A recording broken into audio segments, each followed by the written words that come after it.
favorites. Today we are going to get back into some drum carding. I haven't done it in a while, and what I would like to do is show you guys how I'm going to make this these blends here that I made separately into this progressive, what I'm calling falling leaves, nice fall blend.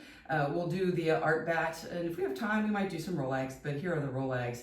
I did make a little mini Batt, but I'm spinning that up so I can show you guys the sample. Next week we'll show how to do that. But here we are with the lovely, lovely fall jewel tones. I am really digging this. This is a blend of merino and alpaca. This is all merino, and then I have pulled silk sari throughout, and this really nice new Angelina color called Forest Blaze, and it's got all these like fall kind of iridescent colors in there, which I am very much digging.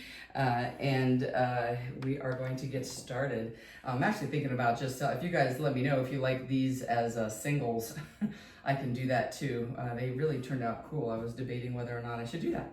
But let's get started and get these on the drum carder. And what I'm gonna start off doing is just stripping these bats that I already made into approximately thirds. And I'm gonna see how much those weigh. I want it to weigh somewhere around 40 grams.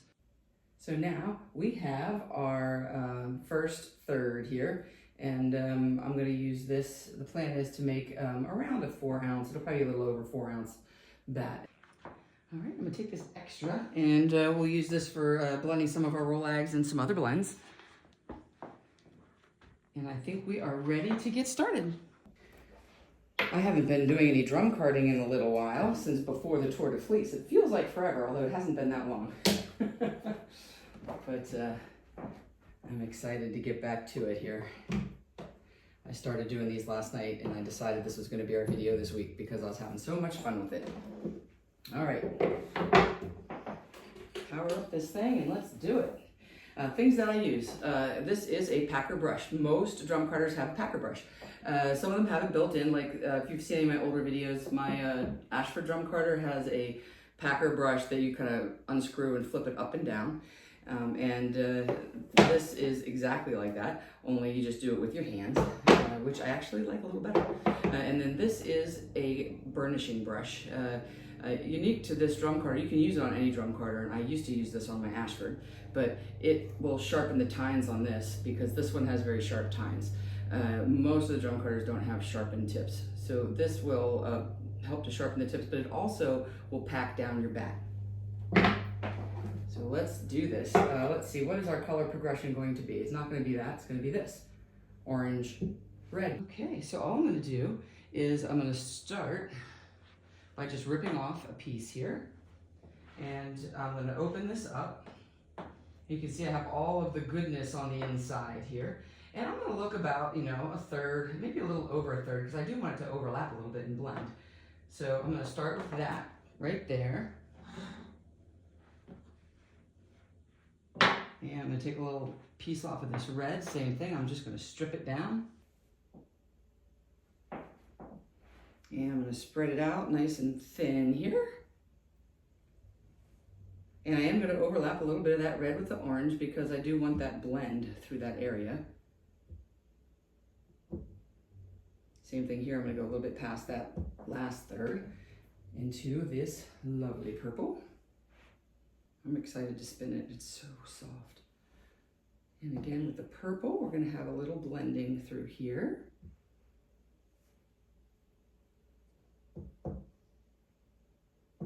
And I'm keeping this nice and light. I already got fiber in my mouth. It's so fine and fluffy. I might put a little more of this orange on. Let's see. I don't want to get too greedy first pass. I don't want it to get jammed up. It might get jammed up. Let's see how it goes.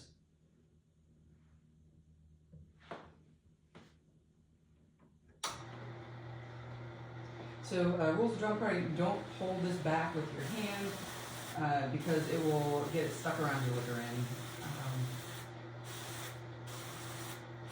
Some tips and tricks that I use for drum carding is if you're using, like the silk sari gets stuck on the liquor end really easily. So I will sandwich it between the fiber So I will take this orange fiber here, and I would take this and I would take my sari and put it in between two layers. So here's a hunk of sari that didn't get completely blended because it's going to get blended on this pass-through.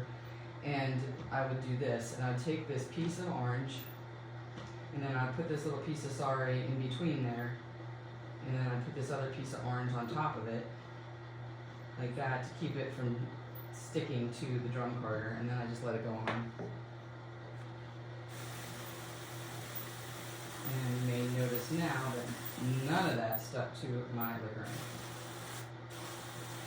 So that is how I like to work that. And I'm just going to continue to work my way across here. Oops. Forgot to use my packer brush.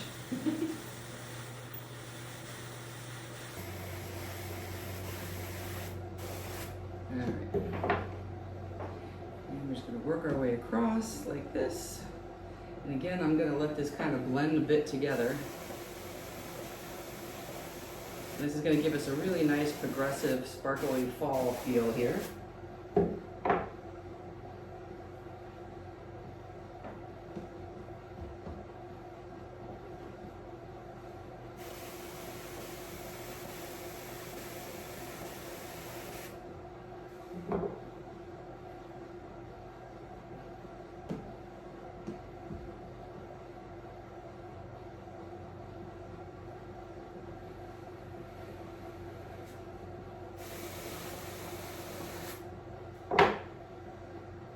This drum carding, I really enjoyed it. There's something so satisfying about watching colors will go onto the drum carder, and these jewel tones are just awesome.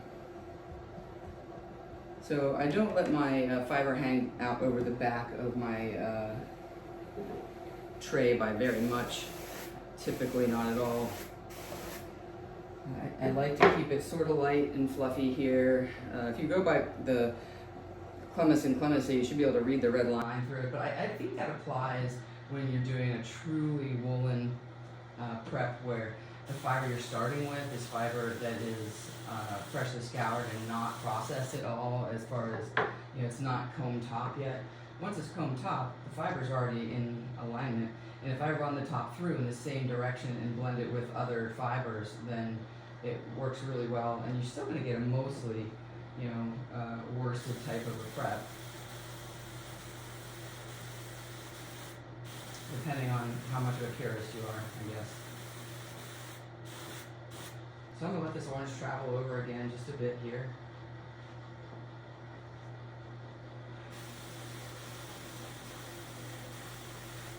You can see all that stuff stuck to my liquor in, and that's all that sari that I have in there. But usually the packer brush will get most of that off.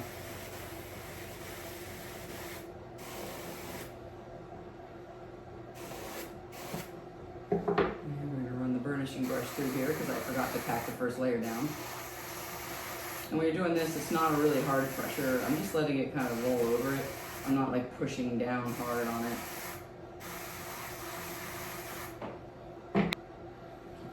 Ripping through this.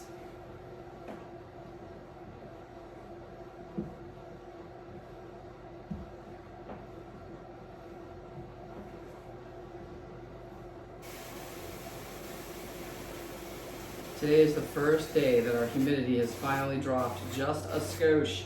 It's still in the 80s, but it's in the 80s and you can breathe. It's lovely. Yesterday it was supposed to be lovely, but it was still really humid out. It was like 82 or 83, but very humid. I mean, I'll take it over heat index 110, don't get me wrong. But it got me thinking about the fall, and I'm like, oh, it's just coming, it's coming, I know it's coming. I can't wait. My favorite season. Just love all these fall colors, the golds and the reds. In the spring, I'll tell you, I can't wait for all the greens. I'm going to keep putting this on here. And I do get a lot of people ask me this question, so I figure I'll take a minute to talk about overloading fiber on here. And they say they have problems with the drum carder because everything is sticking to the liquor. So why do things stick to your liquor? One, it's the fiber, like this silk sari, it tends to stick. One of the ways you can do that is you can paint it directly onto the drum, which I do sometimes, or you can sandwich it between the two pieces of wool that you're blending it with and put it on that way, and that will help a lot. Other reasons that things stick to the liquor end, your piece is too long. So if it's hanging off the back of the drum carder, it's too long, it's going to wrap around the liquor end and not go onto your drum. Other reasons, you held it with your hand a little bit. If you hold it back here with your hand, it's going to also get stuck on the liquor end. Other reasons that can happen, that your drum distance can be off. That's unusual because it comes from the manufacturer, usually set properly, but you don't want to have it more than like a credit card's thickness apart via tines. I have adjusted my old drum carder. I've never adjusted this drum carder. It's been perfect from the get-go. The other reason that things can stick is if it's this very, very fine fiber like Angora or cashmere or something like that. And if you have cashmere and you're trying to get it onto the drum carder using this particular drum carder, it actually loads onto the liquor end first, and once this is full, that will load onto the drum. So that may be one reason why you may be sticking if you're using a Clemes and Clements drum carder. The other drum carders, I don't know if it'll do that. I think, also need to make sure if you're doing the fine fibers that you have the right TPI, and that's tines per inch, and that is the carding cloth that you have, and those are the sharp teeth, and they come in different TPIs. I think that the highest one is like 120 or something. This is the standard one, but because the tines are sharpened, I can do finer fibers. And I haven't had any significant issues with it. I've done, alpaca. I processed my own alpaca. I've done the CBM Rommel, which is really fine. I've done mohair. I'm trying to think if I did any cashmere on here. I've done some things that have cashmere in it, but I haven't done straight up cashmere, but I think I'm going to because I have some and I'm going to dye it. So I'll let you know. And I just keep letting this flow on here. And there's other ways you can load your tray too. I've been just once it got started, I started off loading my tray up all in a line just to get my base layer down there to see. And then I just let the drum run because it's electric. This is why I got this one, so I can just keep on feeding. But you can stop your crank and then just load up again and roll it on, wind it on. Or you can just do one strip at a time, whatever you like. And this purple has alpaca in it. It's about 30% purple it's 30% purple. It is 30% purple, but it's also 30% alpaca. And this is coming along nicely. I was considering adding a little more sparkle or a little more of the sorry, but I don't think I need to. I'm peeling this apart and I feel there's plenty in there. Let's take a look and see what we've got so far. And you can see along the drum here, I have this lovely progression, and I love the way this orange-red is blending here, and then right through the purple, which gives you just that little bit of purpley brown, like the fall, the tail end of fall. I just love this, and the sparkle, and all of the beautiful pops of silk sari through there. So let me keep doing this, and we'll be back in just a second here, and we'll take this off. One of the things that I like to do to make sure that my bats come out even, no real thin spots, I like to stop and check here all along the doffer strip, and I'm just feeling it to see how it feels. Right here, it's like almost nothing. See, I tap here, you can hear the metal, it's right there. It's barely anything there. So I'm going to focus some fiber in that area, and I'm going to stop periodically just to make sure that I am symmetric in loading the drum. Usually it's the edges that I miss. Over here is a little thin. This one's actually pretty good. I'm surprised. So we're going to get this center bit right here, this where the orange and red were overlapping. I don't think I had enough in there. One of the other things that comes up is how do I know my drum carder is packed to the max? Well, there's a couple ways. One is the stuff will start to deposit right back onto the liquor and there's just no more room for it. But the other way you can tell is your tines.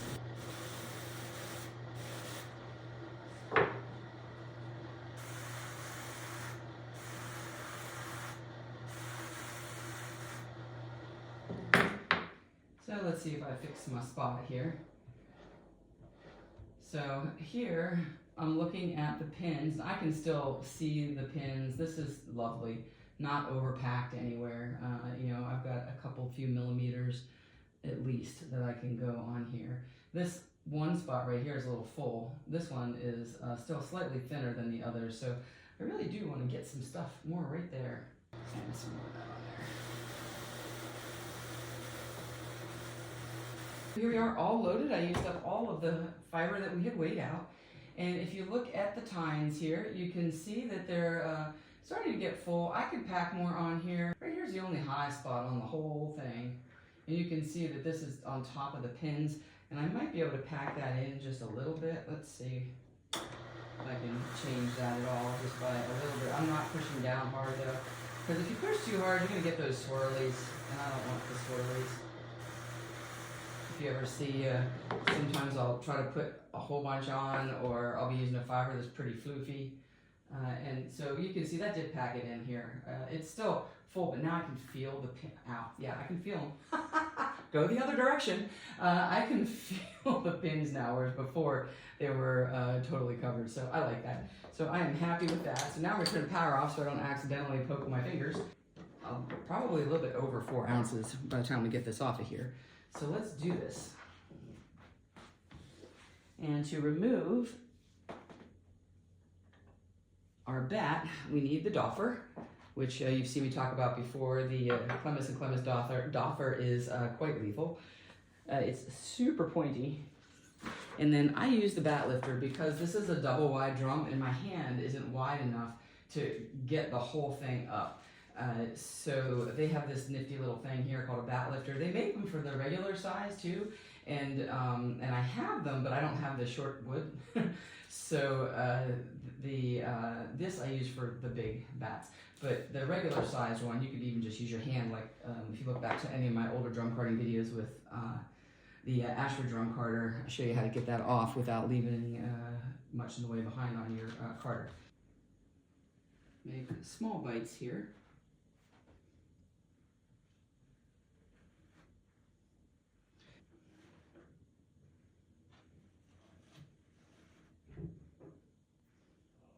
Hopefully you can't hear too much of noise in my house. I hear all kinds of weird noises going on in the background. I'll just try to talk over top of them.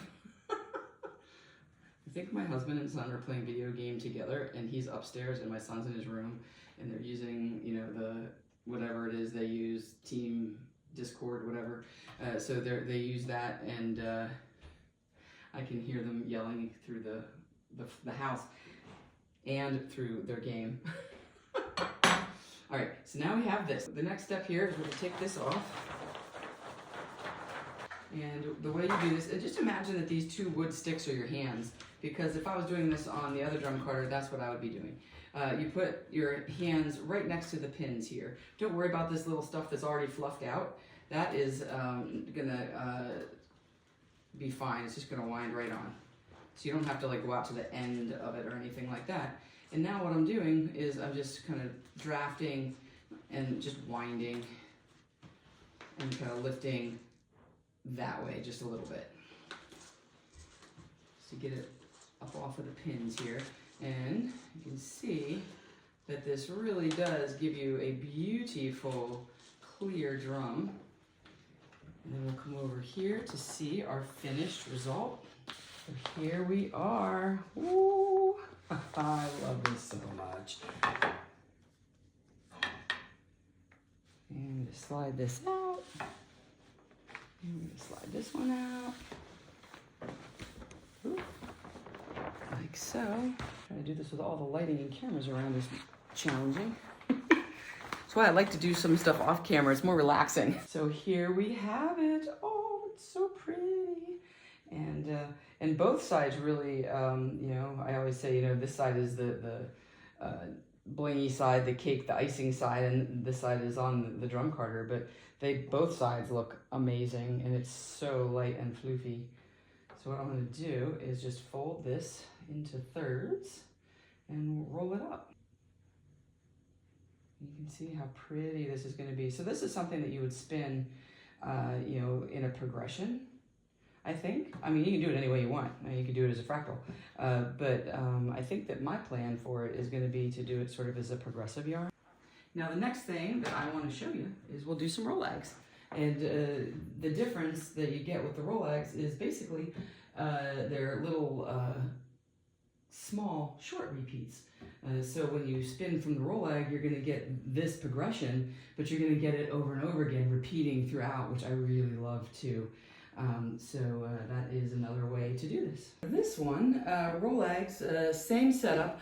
The most important thing for Rolags is put this brush away. Don't use the burnisher. You don't want to really pack it on there, because if you do, it's going to be a pain to get off, and it's going to be really, really hard to lift it off. What we are going to use is this block, which is a Rolag block special for this machine. We'll do that at the end. I will also need this handle at the end. I'll put the handle on here because although this is an electric drum carder, it can also be a manual. The other key to successful fauxlags is to not overpack a drum carder. So the bat we just did was 4 ounces. Do not load 4 ounces on and think you're going to peel off a whole bunch of Rolags and make it faster. I think we are ready to go. So let's put these in the right order so I don't make any stupid mistakes. There we go. And then I'm going to load this the same exact way. About a third, a third, a third. I may try to compact it a little bit more. Because this is a double wide, my Rolags, fauxlags, are a bit wider, are a bit longer once you take them off. So my Rolags, let's find one here. Although lovely and light, you know, they open up a little bit, but once you take them off and slide them off and they spring open, look how long they are. Comparatively speaking to one that would just be the standard thickness. Try to make my Rolags slightly less long. Although you get good color repeats that way, so it's still the same amount of fiber, so I don't know. We'll see. I'll play around with it a little bit and see what I like. Everything else is kind of the same. We don't want to make this too long off the back. You don't want to make it too thick because it'll clog up your drum carder. Let's see how this does. Hopefully, yeah, I bet this orange is going to be the troublemaker. I might have put too much on. Let's see how it goes.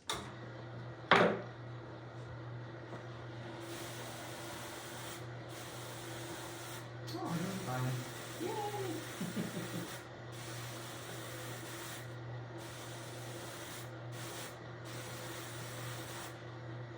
And this is going to be exactly like the other one, except it's going to be hopefully a little narrower. I'm going to try for a little bit narrower. Now, I did do a lot of this prep the other day when I blended. It probably took me 2.5 to 3 hours to pick the colors and then make 4 ounces of each one. Just to do this little demonstration for you guys. But the good thing is I love it, so I am gonna, and I think I'll have plenty to put up for sale in addition to my personal use. That's one of my biggest problems is I'll make something and I'm like, oh, I'm gonna keep that one. Oh, I'm gonna keep that one.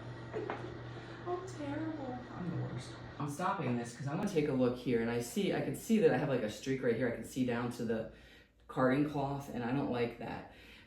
That's important even more so when you're doing Rolags than when you're doing your bats, because when you pull this off, if there's a bare spot, then your Rolag is going to have a gap in it and it won't stay together there. So I am going to find these areas. It looks like they're mostly in the red. So we're going to put some more red in there. And the rest of it all is looking pretty good. And then I'm just going to run my finger along here too and make sure that there's decent coverage. I think there is. I think that last red definitely needs to be in here somewhere. Okay. The way I do this is I'm going to put this, first I'm going to take this off of here. This is the drive band for the drum, so now my drum can spin freely here.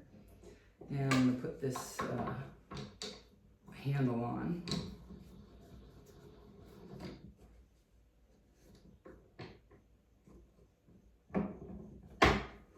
And this handle is spring loaded, so you can see you can move it without moving your drum. So when my drum is at a good place where I want it, I can just pull this out, rotate it, and then I use this block here to hold it in place.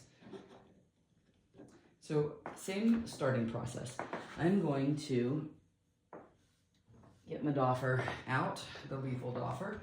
This time I'm going to do it from a little bit farther away, but it'll be okay here.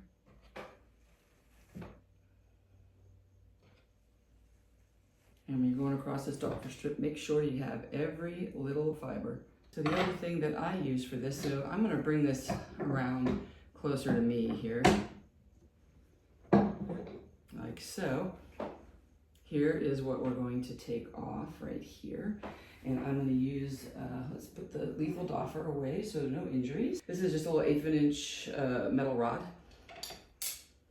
And my husband got this for me. He had it cut for me at the Home Depot. So what I'm going to do is take this dowel and I'm going to put it underneath here. And I'm putting it right up against the pegs, the pins I mean. And then I'm going to take my little metal rod. And my husband put tape around one end because he cut it and it had a little bit of a rough spot. So he covered it with red electrical tape. But it actually is kind of nice because then I use it the same way every time. So it's always really smooth. And then I'm going to slide this out to the tip here where there's enough so that it catches when it rolls over. And I'm going to draft back a little bit. And I like standing on this side of the drum cutter. I used to stand on the other side with my Ashford. But for this one, and I'm going to slide this out before we get too far into this so that we get that nice hollow center, is if it does get hard to draft, I have my body up against this so it doesn't slide. And then I'm just going to wind this up to the amount that I think feels like the right amount. And I think that this is going to do it for us here. And I'm just going to let this break. And I'm going to roll my hand along the outside here, or you can do this on your liquor in. And here we have our first falling leaves rollag. Ta-da! And it's very lovely and loose and open. Look at that. You can see right down it. Light and airy, just the way they should be. The next thing is you're going to take off the next rollag. And again, this is where I love this handle for this. And all I do is I just click it up a few clicks and I bring it down to where I want it to be for me to draft. Like that. And that just keeps it from going any further when I draft on it. And I'm going to do the same thing again here, just making sure everything is up just enough for me to get this under here. And this goes across the top again. And it also doesn't matter what way you wind. You know, I'm winding away, you know, from me right now, but I could go the other direction and wind towards me. If I hadn't already kind of blended these ahead of time before I ran them through the drum card the second time, and I had like the icing side out, I would roll it the other way so that you could see what's, you know, inside on the outside. But these, you'll be able to see everything because both sides, what's on the bottom of the drum carder is blended with what's on the top of the drum carder. All right, so here we are. And here's our next one. I'd also like to say the first rollag is always the one that's the funkiest looking. The first and the last, because if the last one only has a little bit of fiber left, that one also can be a little funky. But the ones in the middle, oh, this is gonna be perfection. Look at that. I might have to stop and take a photo of that one. Nah, just pop it off. And here we have it. And looks beautiful. So I'm just gonna keep doing this until I get them all off of my drum. I usually try to get 6 or 7 rollags per 2 ounce pass here on the drum carder. And like this. And I'll probably leave the little metal piece in on this one because this is gonna start to come off and I don't want it to. Well, I might make it. Let's see. I will take it out. We'll see what happens. Yeah, worst case scenario, I keep this one.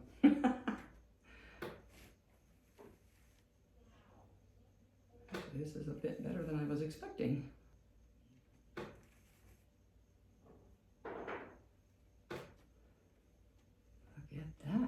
That turned out beautiful. Okay. And we are set.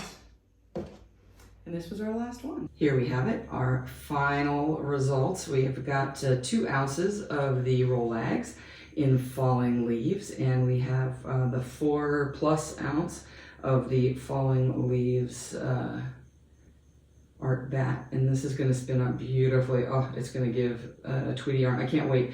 I'm going to have to jump the sample to the head of the line. I'll show you guys what it turned out like next week. Till then, spin happy.